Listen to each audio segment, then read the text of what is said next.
안녕하세요 여러분, 넷무라 흘러흘러 이현주입니다. 저는 넷무라 흘러흘러라는 공간에서 성인 여성 북클럽을 운영하고 있습니다. 공부 모임이에요. 월요일, 목요일, 금요일 각각 다른 모임을 꾸리고 있는데요. 월요일은 역사책으로 세상 읽기라고 하는 모임입니다. 이번 영상에서는 2024년도에 제가 월요일 모임을 통해서 읽었던 책들을 여러분과 함께 이야기 나눠보려고 합니다. 자, 영상을 준비하면서 책들을 쭉 살펴보니까 2023년도에 읽기 시작해서 2024년도에 초반까지 읽었던 사마천 사기 열전이 있었고요. 그리고 이희수 선생님의 인류군사를 읽었고, 그리고 카렌 암스트롱의 추계시대를 읽었습니다. 이어서 키토의 고대 그리스인들을 읽었고, 지금은 프랑스사를 읽고 있어요. 제가 공부를 하는 목적은요, 세상에 일어나는 일들이 도대체 왜 그런 형식으로 일어나는지, 그리고 나는 어떻게 대응할 수 있는지, 이런 것들에 대한 힌트를 찾을 수 있다고 믿고 하고 있습니다. 사기 열전을 읽어보니까 이 책은 역사서이기도 하면서 문학서이기도 하더라고요. 역사서라고 하는 측면은 시대적 정황을 좀 알 수 있다는 측면에서 그렇고요. 문학이라고 하는 것은 각 인물들이 자신의 천성을 자신에게 주어진 정황과 겨루면서 어떤 선택을 하는지 그 장면들이 이어지고, 그리고 그 장면 이후의 이야기가 전개된다는 점에서 그렇게 느꼈습니다. 이 열전은 전체 70편으로 구성되어 있어요. 그리고 각 편마다 굉장히 많은 인물들이 나옵니다. 그 인물들의 삶을 보고 어떻게 대응하는지를 보면서, 아, 내가 어떤 이 장면에서 있었다면 어떻게 선택했을까, 그리고 어떻게 선택하는 것이 더 좋을까, 이런 걸 계속 생각해보게 되더라고요. 사마천 사기가 뛰었던 시기는 한나라 무제대입니다. 한나라는 육아를 사상적 기반으로 채택했던 나라입니다. 이때 육아는 기존의 공자, 맹자, 순자와는 좀 다릅니다. 도가와 음양가 등이 융합된 육아죠. 육아의 특징은 형식과 의례를 교육으로 가르칠 수 있다는 측면을 강조한 겁니다. 이런 상황에서 동중서가 새로운 사상체계인 근문경학을 체계화하거든요. 그런데 저는 풍울한의 중국 철학사를 읽을 때 동중서를 반갑게 생각하지 않았던 것 같아요. 중국의 철학을 신비주의적인 색채로 만들었다고 생각했기 때문이거든요. 사마천 사기 열전에서 만난 동중서는 왜 그렇게 할 수밖에 없었는지를 납득할 수 있게 해줬습니다. 그 당시에 중국의 왕권이 너무 강해지니까 근문경학의 천인지제적인 해석으로 견제하려던 이론적 시도라는 것을 알았던 거죠. 문학 속에서의 동중서를 읽고 나서야 이 시기에 혁명가로서의 동중서 모습을 발견할 수 있었습니다. 사마천의 사기열전은 다채롭고 생동감 넘치는 동양 문화권의 이야기가 담긴 보물창고입니다. 그래서 앞으로도 어떤 장면들에서 삶을 다룰 때 이 인물들이 맞닥뜨렸던 상황과 겨루면서 어떻게 선택할 수밖에 없는지, 이걸 생각해보는 저에게는 아주 중요한 책이 되었습니다. 다음으로 읽었던 책이 이희수 선생님의 인류본사입니다. 기존에 공부해왔던 세계사에서 빈 구멍들이 채워지는 퍼즐 조각이 사이사이 맞춰진 그런 기분이었달까요? 부제로 이렇게 적혀져 있습니다. 오리엔트, 중동의 눈으로 본 12,000년의 인류사. 여기서 12,000년 전은요, 지금 튀르키예 지역에 있는 유적지 괴베클리 테페 지역을 말합니다. 철기도 아니고 청동기 이전에 아주 고차원적인 사후세계를 엿볼 수 있다는 그런 흔적이 담긴 곳입니다. 우리가 보통은 구석기, 신석기, 청동기, 철기, 이렇게 어떤 선형적인 문명의 진화 과정을 배우게 되잖아요. 그런데 이 괴베클리 테페는요, 그렇지 않다고 말하고 있거든요. 인간이 구성했던 사회의 형태에 대해서 다시 고민하게 되는 그런 유적지인 거죠. 차탈웨위크가 소개되고 있습니다. 지역 이름인데요, 우리가 보통 4대 문명을 공부할 때 이집트, 메소포타미아 문명, 인더스강 문명, 황허 문명 이렇게 배우죠. 이 중에 메소포타미아 문명에서 상류가 괴베클리 테페였다면 그 밑으로 조금 내려오는 곳에서 발견된 유적지가 바로 차탈웨위크입니다. 기원전 7,500년경 더 이어졌던 신석기 시대 유적지예요. 그러니까 수렵 채집에서 농경 시대로 이행할 때의 모습이라는 거죠. 정착 시대 초기 모습을 다루고 있습니다. 이런 고대 유적지는 인간이란 어떤 존재인가에 대해서 조금 더 풍성한 정보를 줄 수 있다는 점에서 반가웠던 것 같아요. 페르시아 제국은 아키메네스족 페르시아와 사산족 페르시아로 나눠서 알고 계실 거예요. 앞에 아케메네스와 사산은 페르시아 조상의 가장 기원이 되는 사람 이름이라는 것도 이 책을 통해서 알게 돼서 좋았습니다. 그리고 여기서 아케메네스조는 성경책에도 나오고 헤로도토스 역사에도 나오는 키루스, 캄비세스, 다레오스, 크세르크세스가 속하는 왕조입니다. 사산족 페르시아는 로마에 영향을 주었고 중앙아시아와 한반도에까지 영향을 주었던 페르시아 국가라는 것도 알게 됐어요. 이 두 가지가 어떻게 구별되는지도 이 책을 통해서 배웠던 셈이죠. 이슬람 문화가 아바스 제국 안에 소개가 되고 있는데 이 내용이 제일 흥미로웠어요. 이슬람 문화는 유스티니아누스 역병으로 동로마 제국과 사산조 페르시아의 세력이 약해지면서 무함마드가 등장하게 되는데 그 배경을 여기에서 알게 됐어요. 역병이 일어나서 동로마 제국과 사산조 페르시아의 사람들이 너무 많이 죽었거든요. 교역로였던 실크로드가 마비가 됩니다. 거래를 하던 상인들은 무역지의 거점을 바꿨어야 됐죠. 그곳이 바로 홍해 동부 지역의 메카와 메디나 지역이었던 거예요. 여기에서 새롭게 등장했던 젊은 상인이 바로 무함마드였던 거죠. 무함마드가 주목받게 되면서 동굴에 들어가서 자신의 시대를 명상하게 돼요. 작가이자 철학자 사사키 아타루의 잘나라 기도하는 그 손을 읽었을 때 무함마드가 동굴에 들어가서 명상할 때 문맹이었다고 합니다. 문맹이었던 사람이 명상하라고 들어갔는데 대천사를 만난 거예요. 그 대천사가 이 무함마드 앞에 글자를 내밀면서 읽어라 했다는 거죠. 그래서 읽기 자체가 혁명이 되는 그 순간을 사사키 아타루는 말하고 있었습니다. 그 장면을 이 역사서에서 만났을 때 굉장히 반가웠습니다. 유럽 문예사조가 1300년대 이후에 등장하잖아요. 그런데 이때 어떤 식으로 문예부흥이 일어났는지 그 과정이 너무 궁금했었거든요. 오랫동안. 이 책을 통해서 그 궁금증이 밝혀진 것도 저는 좋았습니다. 이베리아 반도를 통해서 이슬람 문화권이 흘러 들어갔다는 것을 알게 됐거든요. 스페인의 그라나다의 아람브라 궁전을 통해서 펼쳐졌던 문화가 상상이 되면서 즐겁게 읽었던 기억이 있습니다. 서양 세계사를 읽다 보면 중세 시기에 모든 문헌들이 사라졌었거든요. 그런데 이게 중세 시대를 지나면서 자연스럽게 복원이 돼요. 그 복원되기 위한 원래 자료가 이슬람에서 왔다고 했는데 그럼 이슬람에서는 어떤 과정을 거쳐서 이 자료가 있었는지 그게 늘 궁금했었어요. 인류 최대 지식도시 바그다드를 소개하는 장면에서 바이트 아리크마라고 하는 외국어 문헌의 종합번역센터가 있었다고 했는데 이곳에서 기존의 그리스와 고대 유럽의 서적들이 다 번역되어 있었던 거죠. 아바스 왕조의 이슬람 르네상스가 바로 8세기에 이런 식으로 펼쳐졌다는 것을 알아서 굉장히 재밌게 읽었었습니다. 티무르 제국의 사마르칸트라는 도시에서 일어났던 일도 굉장히 흥미로웠어요. 울루크베그 천문대라고 하는 곳이 있다는 것도 알았는데요. 이곳에서 항성 카탈로그가 1449년에 완성됐다는 거예요. 이렇게 완성됐다는 것을 읽었을 때 오래전부터 있었던 일이구나, 그리고 서양에서 주도했던 게 아니구나 라는 걸 알게 돼서 재밌게 읽었었던 기억이 납니다. 조선 세종 이순지를 중심으로 지편전 학자들이 편찬한 칠성산 외편이 있는데요. 거기에도 영향을 주었다는 주장이 있다는 거예요. 인류 본사에서 소개됐던 중앙의 문화들이 서양과 우리나라까지 어떤 식으로 연결되어 있는지 맥락을 알게 해주어서 상당히 재밌게 읽었고 기억이 남았던 책으로 생각이 됩니다.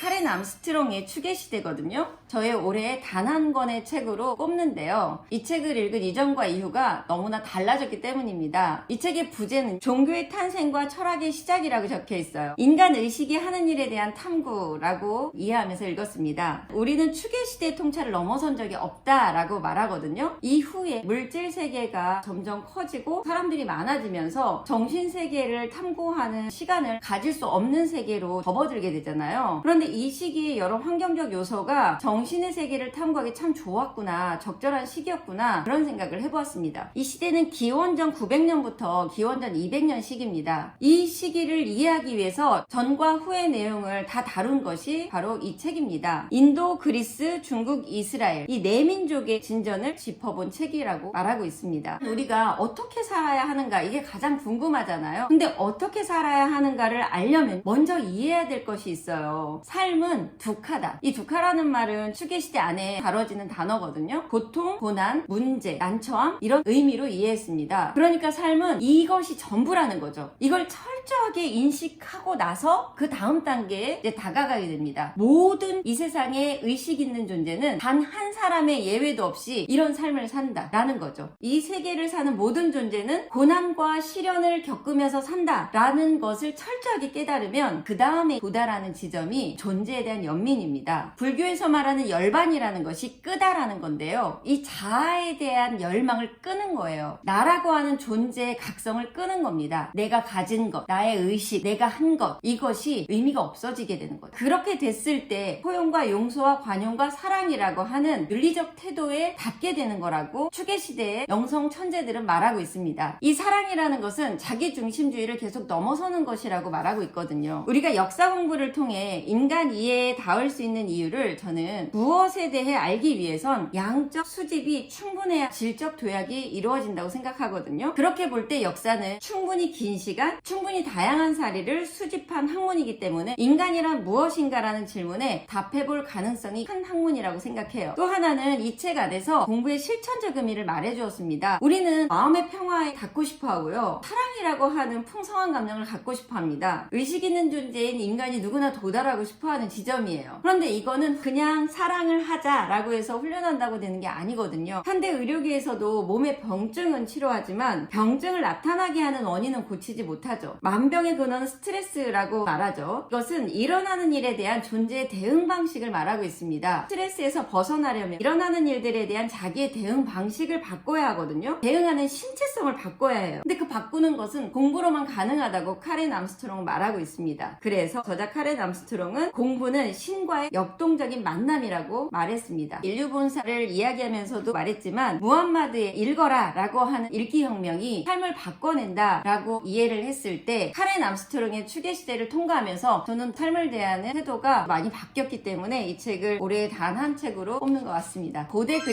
그리스인들이란 책을 읽었는데요. 이 책은 여러분들이 플라톤과 아리스토텔레스, 그리스 비극, 그리고 희극, 서사시 등을 미리 읽어두면 참 좋을 책일 것 같습니다. 현대 철학자들과 문학작품에서 계속 재인용되고 비판되고 있는 기본 텍스트들이 그리스 철학과 문학이기 때문이죠. 저도 이전에 플라톤과 아리스토텔레스, 그리스 비극, 희극, 그리고 서사시들을 읽었는데 철저하게 이해하지 못한 부분들이 있었거든요. 고대 그리스인들을 읽으면서 잘 이해하게 됐던 경험을 했습니다. 그래서 여러분들도 이 책을 통해서 그리스 작품들을 이해하는 배경 지식을 확장하시면 좋을 것 같아요. 그리고 지금 읽고 있는 책은 앙드레 모루아의 프랑스사인데요. 유럽사로 읽어도 좋을 책일 것 같습니다. 인류 본사를 앞서 읽었기 때문에 이 책을 좀 더 잘 이해할 수 있었던 것 같아요. 로마 역사를 이해하고 읽어야 더 잘 이해하실 수 있을 것 같습니다. 첫 내용이 고을 지방의 로마화로부터 시작하거든요. 그리스의 영향을 받았던 로마의 서부 변방 지역의 켈트 문명으로부터 이야기를 시작하고 있습니다. 카이사르에 의한 정복 이후에 로마를 동경했던 문명이기도 하더라고요. 476년에 서로마 제국이 멸망하면서 혼란의 시기로 접어들었던 서유럽에서 프랑스라고 하는 국가 정체성을 만들어가는 이야기이기도 합니다. 프로스트의 잃어버린 시간을 찾아서 여러 귀족 살롱이 나오거든요. 귀족 가문들의 이름이 나오는데 이 책을 통해서 메로빙거 왕조나 위그카페 왕조가 어떻게 시작해서 어떤 과정을 거쳐서 왕조가 되고 교체됐는지를 읽으니까 잃어버린 시간을 찾아서를 다시 읽어보고 싶다는 생각이 들 정도였어요. 레미제라블에서 배경 지식이 되는 프랑스 시민혁명 전후의 역사적 상황을 잘 알 수 있는 내용들이 있어서 재미를 더해주는 요소로 작용하고 있습니다. 2024년도 월요일 모임에서 읽었던 책들을 나눠봤습니다. 저는 공부를 통해서 저에 대해서 잘 알고 주변 사람들에 대해서 더 잘 이해하고 싶은 생각이 있어요. 책 읽기를 통해서 사람들을 이해하고 세계를 이해하고 삶의 태도를 이끌어가는 데 있어서도 깊이를 더해가는 공부가 될 걸 기대해보고 있습니다. 여기까지 저는